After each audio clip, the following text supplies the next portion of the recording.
જે વિડીયોની શરૂઆત કરી છે આપણે 12 બપોરે એટલે કે 11 વાગે રસોઈ પાણી છે આપણે કરોડના છોલે ચણાનું શાક કર્યું છે, રોટલી બનાવી નાખી અને બેસી ગયા જમવા.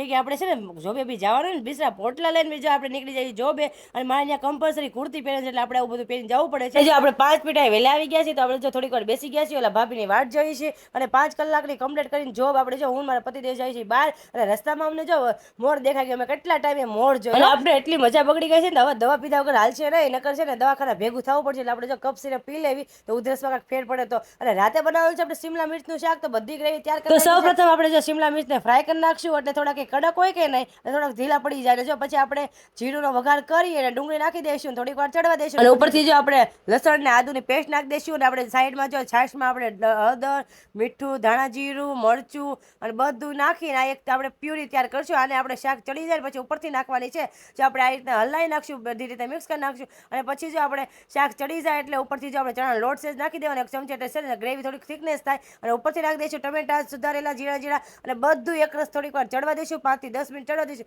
અને ઉપરથી આપણે છાશની પ્યુરી તૈયાર કરી છે ને એ પણ નાખી દઈશું અને બધાને સરખી રીતે છે ને મિક્સ થઈ જાય ત્યાં સુધી ચડવા દઈશું 5 થી 10 મિનિટ. અને ઉપરથી નાખી દઈશું આપણે ફ્રાય કરેલા શિમલા મિર્ચ અને બધાને હવે આને ઢાંકીને બધું મિક્સ થઈ જાય ને શાક ત્યાં સુધી ચડવા દઈશું ને આપણું મસ્ત મજાનું શાક છે રેડી. ટેસ્ટમાં પણ મસ્ત બન્યું હતું ને ઉપરથી આપણે જો ધાણા સુધારેલા નાખી દઈશું અને આપણું શાક છે રેડી. તો આવી જાય બધા જમવાનું. મારો વિડીયો ગમતો તો લાઈક શેર સબસ્ક્રાઈબ અને હર હર મહાદેવ. તમે કઈ રીતે શાક બનાવો છો મને જરાક કમેન્ટમાં કહેતા જજો.